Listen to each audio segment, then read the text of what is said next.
Cât de bine e să fii motan, că 7 vieți dacă ai să ai, le stai pe Maidan. Și auzi, bine e să dormi tolănit pe un burlan, cu micul dejun chiar la cazan. Ce viață, n-ai vrea și tu? Să cânți la trombon într-un ritm de bonbon. Mamă, ce regal!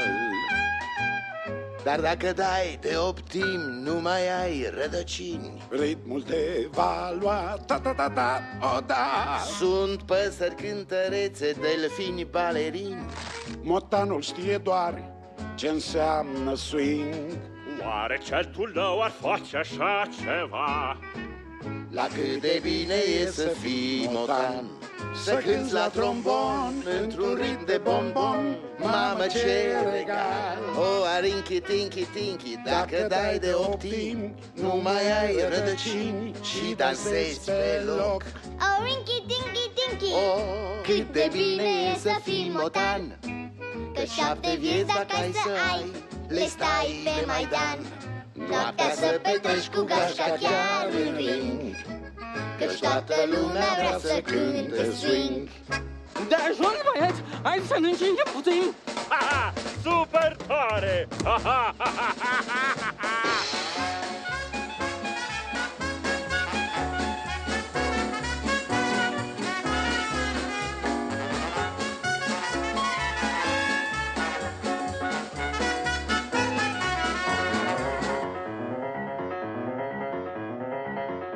Pui Shanghai sau Chuan, ma?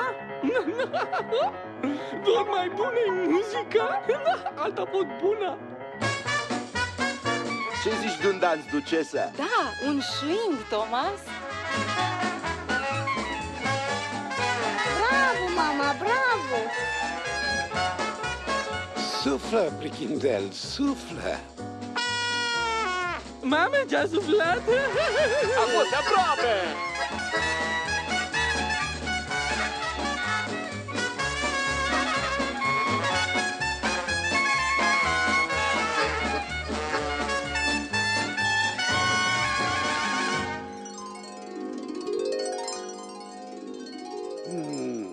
Minunat!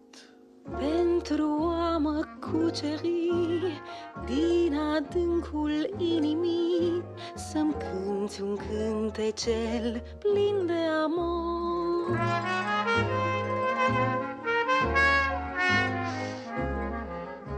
Cântecelul inimii Modulează, dar să știi, un solo te ajută mai cu spor. lumea-și lasă masa baltă, se adună pe la poartă, sub clar de lună au de stat. Spectacolul e garantat.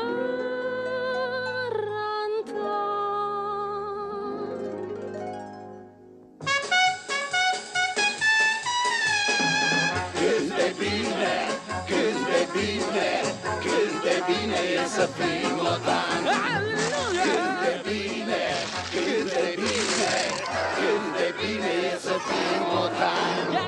Cât de bine, cât de bine, cât de bine e să fii motan. Cât de bine, cât de bine, cât de bine e să fii motan. Cât de bine, cât de bine, cât de bine e să fii motan.